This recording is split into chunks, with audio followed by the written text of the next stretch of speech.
প্রিয় বন্ধুরা, কেমন আছো? আশা করি ভালো আছো। আল্লাহ তাআলার অশেষ মেহরবানি আমিও ভালো আছি। স্কুল থেকে আসার সময় তাসফিয়াকে নিয়ে তারপর আমি একটা দোকান থেকে একটা মুরগি নিয়ে আসলাম। এটাকে আজকে রান্না করব, সাদা মুরগি। আসো তোমাদের সাথে শেয়ার করি। আমি কড়াইটা গরম করে সরিষার তেল দিয়ে দিয়েছি। এখন দিয়ে দেব খাল গোটা, তারপর দিয়ে দিচ্ছি পেঁয়াজ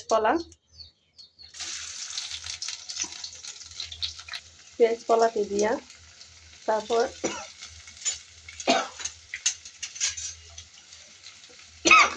মাখনটা দিয়ে ভালো করে নেড়ে দেব। তারপর লাল লাল করে ভেজে নেব।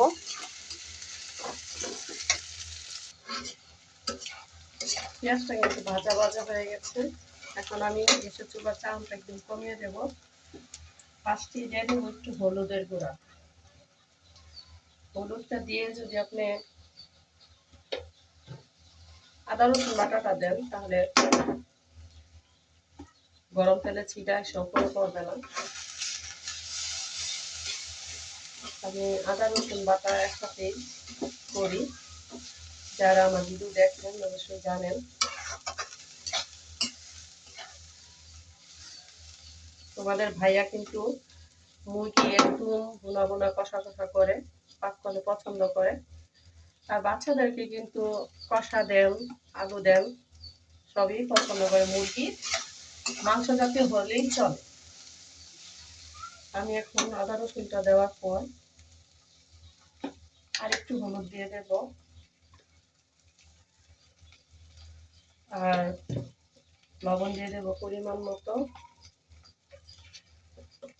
আমরা সবাই রান্না করতে জানি, তারপরে যে আপুরা নতুন রান্না করা শিখে, অনেকে আমাদের মতো ব্লগ দেখেই শিখে। সব রান্না সবাই একরকম করে না। এখন দিয়ে দেবো মরিচ।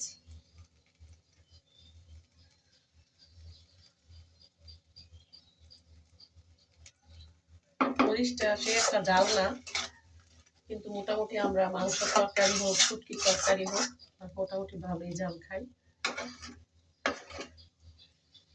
এখন জিরা ফাঁকি দিয়ে দেব।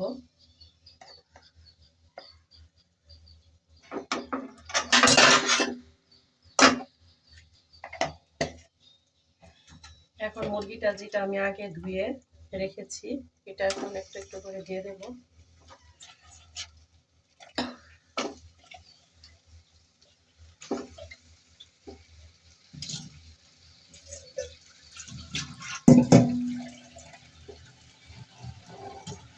কড়াইটাকে ভালো করে ধরে নাড়া দিতে হবে, না হলে উল্টে পড়ে যাবে। ভালো করে নাড়াচাড়া দিয়ে মশলাটাকে মেখে নিচ্ছি।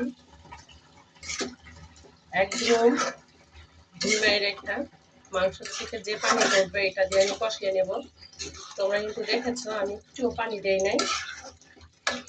একদম কষানো হলে আমি অল্প একটু পানি দেব। দেখতে থাকো। মাংসটাকে ভালো করে মেশানোর পর আমি একটা কড়াইতে ঢাকিয়ে দেবো। একটু পর পর আলু দিয়ে দিয়ে নাড়াচাড়া করবো। বসাই দিয়ে কিন্তু একদম নিশ্চিন্ত থাকা যাবে না, একটু পর পর এসে নাড়া দিতে হবে, যেহেতু পানি ছাড়া হচ্ছে।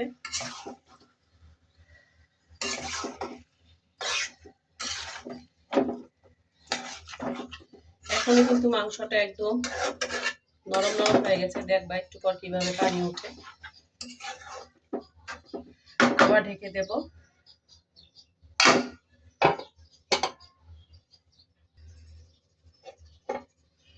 দেখো আমি 2-3 মিনিট পর পরে তরকারিটাকে নাড়াচাড়া করে দিচ্ছি। এই যে দেখো পানি কিন্তু উঠে গেছে।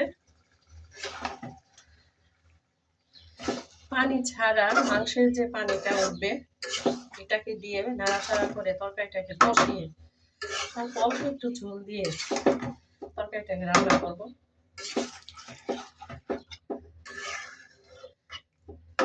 সুন্দর একটা কালার কিন্তু আয়সা করছে। আমি এখন আবার ঢেকে দেব।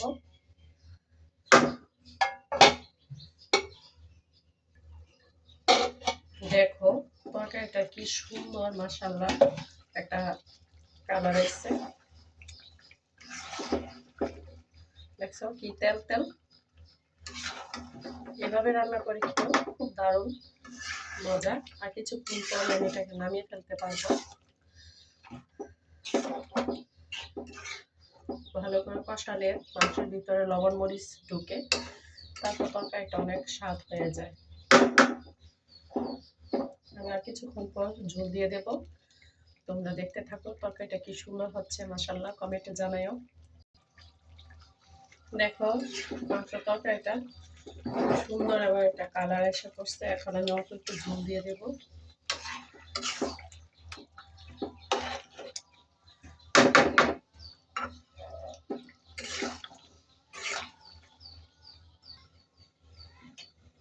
গ্যাসের চুলাটা বাড়িয়ে দিলাম।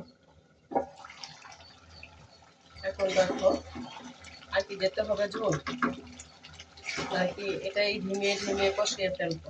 আমি কিন্তু এরকম করে ধিমিয়ে ধিমিয়ে কষিয়ে ফেলি, অনেকটা কালো ভুনার মতো, একদম পুরা পুরা কালো করি না। আমি এখন একটু পানি দিয়ে দেবো, তারপর আবার এই পানিটাকে শুকিয়ে এরকম করে নেব। বাস, আর পানি দেবো না।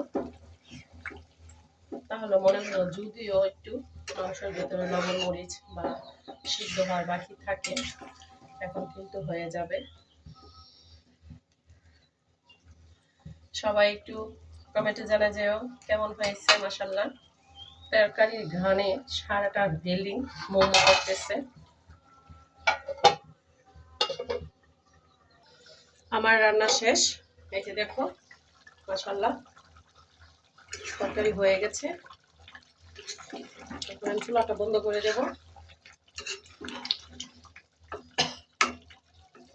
কার কাছে কেমন লেগেছে জানি না, অবশ্যই কমেন্টে জানাও। ভালো হোক মন্দ হোক অবশ্যই শেয়ার করে দেবে, একটা লাইক দিয়ে যাও। টাটা, আল্লাহ হাফেজ।